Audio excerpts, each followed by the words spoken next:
Hey guys, and welcome to the Four Poster Bed. We are clearing up in the UK today after storm. I can't remember what it was called, but I didn't get the weather warnings. So obviously I'd gone out yesterday and was blown off my bike. No danger. I pedalled twice, so it was. I hadn't really got in full cycling mode, and I just came back in like a wuss. But I'm glad I did, because trees were falling down and there are floods everywhere, and the worst winds were recorded on the Isle of Wight, which is I can see the Isle of Wight from here.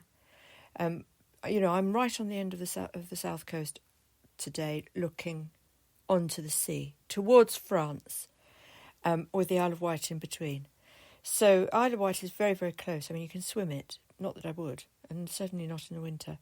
But, they had 90 miles an hour gusts, which is probably nothing compared to, some of the tornadoes that occur in the USA. But for me, that was pretty darned strong. So lots of clearing up today for everybody, and hopefully I'll get out and take Mum to do the shopping, as we had to cancel yesterday. I've been looking at houses. I'm very excited. Whoop, whoop.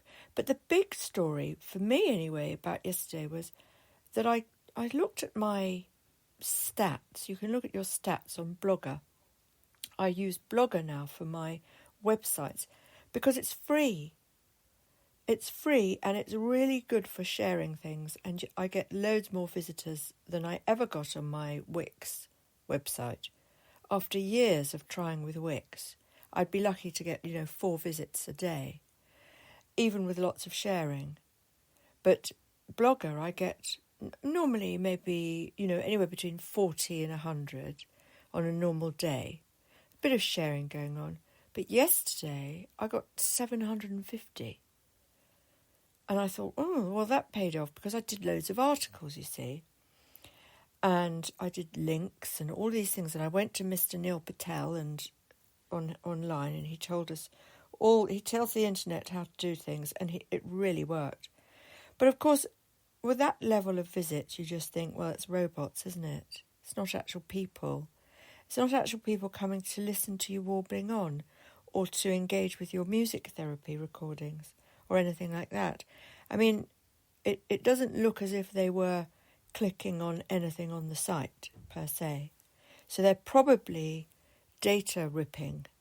I think that's what they call it. So they come along and they just steal pages, copy them, rebuild your website somewhere else. I don't care about that, really. I'm not bothered. There's lots and lots of material online for people to steal that I've done. And I've just got to that stage now where I think, well, I don't mind people copying it. They shouldn't be able to get money from it or make money from it, because I own the copyright. But with this big world global thing going on, it from country to country, the copyright rules do not apply. And I already had all of my work copied from Redbubble. So, you just think after a bit, well, why bother trying? People are going to do it anyway. These robots and these big sites, they're going to rip your data. I tell you what I did do, though. I did refrain from adding more of my stuff to Pond 5, because they did pay me for some data ripping. They paid me about $30, I think. But I just thought, well, I didn't agree to having my data stripped. And that's because all these AI machines are going around copying. Now, what they do, you see, is you write a book in the style of Shakespeare or whatever, play, and then they go to the original source material and they rip the style of it, and then they regurgitate something for you. And this is what people are up in arms about, that AI is doing that. They're just copying you. But you know what? Humans do that. Humans have always copied each other. So I don't think it's anything new, really. And I'm pretty sure that people are going to, any day soon, realise that Kindle is rubbish, if they haven't already. Kindle is crap. There is so much rubbish on Kindle. So much of it is done by, people who aren't particularly good at writing. So they're they're just copying.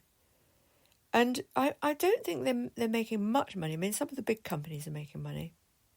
Some of the scams are making money. They're doing this word stuffing thing, whatever it's called, book stuffing. And, it is it unscrupulous? I don't know if it is. I mean, if you think about it, guys, we all own cultures.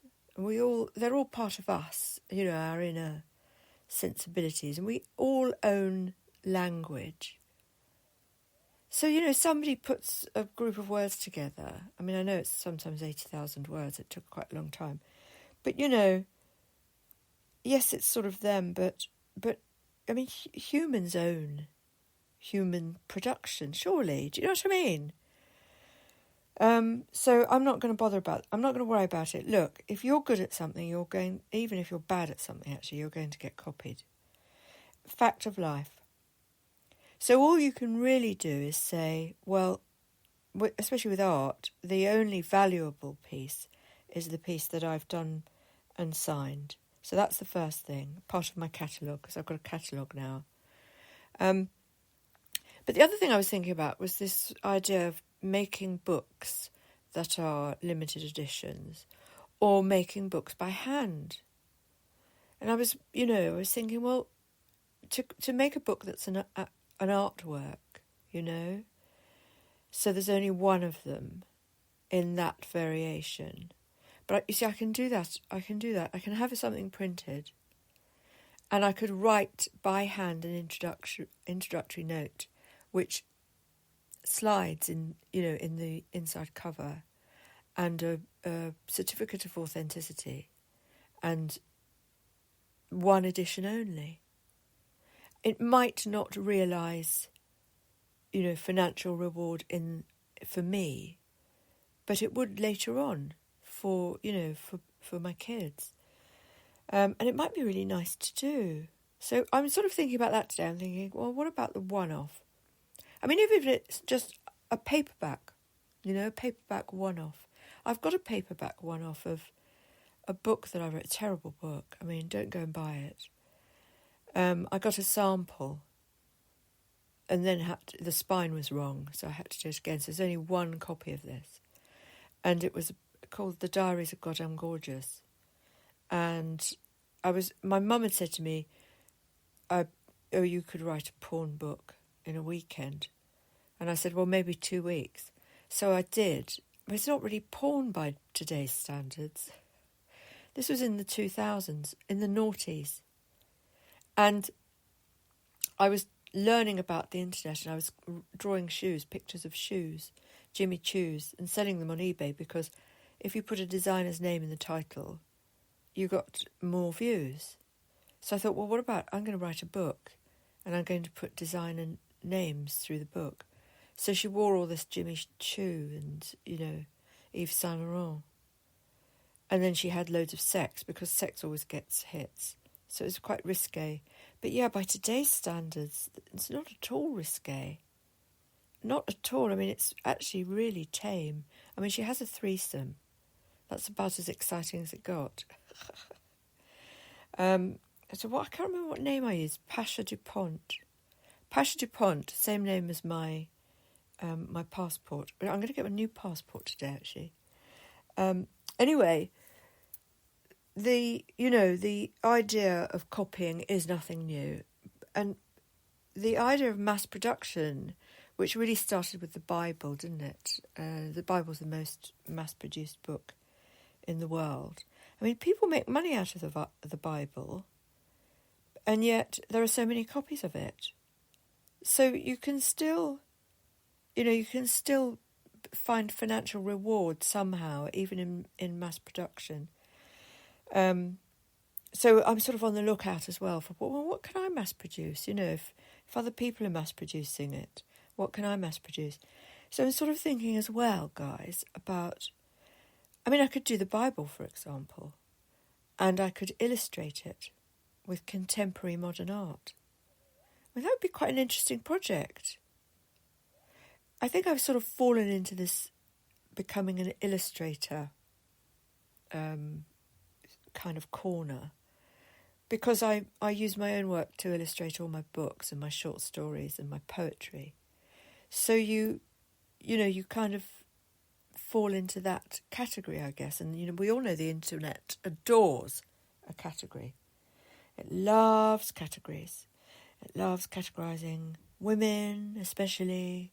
But I'm not going to moan about that. And men and, cameras and shoes and dresses. The internet likes to make a product of us. But more than that, it likes to create a consumer of us, So, they send me so much bizarre stuff online because they're not very good at it. They're not very good at judging us, even after they've ripped all our data and they think they've got us down to a T. They really do think it. I'll tell you what, I'm not a conspiracy theorist, but yesterday I think I put a poem up on my Twitter and suddenly I was getting shopping suggestions based on one word that I'd used. And then I said something. I typed something to my kids on WhatsApp. And then I was getting emails about that thing. So Facebook own WhatsApp. That's all I'm going to say here, because people have talked about it, haven't they? But they're clearly ripping you off. And I got rid of Facebook because I hated the data ripping. It annoys me that they're ripping my data. I feel slightly, what's the word? Like they're taking my clothes off. Like they're stripping me naked. Get off my data, it's mine. That's the mood I'm in today. It's the beast. The beast is there, it's out there. I think as long as we understand it, one of my chapters in my book covered this concept of data. But in my book, the Book of Immersion, you can sell your data. So you go into this bank, it's a bank, data bank, and you can sell your second-hand data. Any sort of data, files, anything like that, on any pieces of your equipment, and they give you money. And it's not a lot, but it's that's what people do. They're stripped of data, and gradually, especially if they're androids, they have nothing left. They start falling apart and they start malfunctioning. Quite an interesting chapter, actually. Look, my book is full of concepts. It's full of weird, trippy concepts, like, you did acid in the 70s, which I never did. I was never keen on hallucinogenics, still not. But probably because I'm hallucinating constantly, all day, every day in my head. I'm such a worrier and such an angst individual. When you're angst, you do sort of hallucinate what-ifs. You have all these paranoid delusions. Who needs LSD when you have paranoid delusions? Do you know what I mean? Anyway, I released 2 tracks yesterday. I was very pleased. So they've gone out, and I'm going to release another 2 today for therapy rife recordings for mental health and achieving your goals, self-hypnosis, etc., etc. I'm working on this artwork. It's taking a very long time and doing each line by hand, and I'm not used to that, so it's going to take me about another 10 days, I'd say, maybe a week. I might try and get something quicker up today as well for my Saatchi site, which I really want to build on. And if you need an illustration and you want it done by a human hand, you might want to come to me, actually, and broker a deal. I'm going to charge you, though, for it, obviously. But I think that's, quite a good thing to get into. So that's my sort of motive today, is illustrating the world without the machine. Because the machine is doing it so badly, guys. AI is rubbish. But I suppose I better go and, stroke my AI and get it to churn something out for my blog, which is taletellerclub.com. So if you want to be one of the thousands of visitors I've had this month, why don't you pop along and have a look?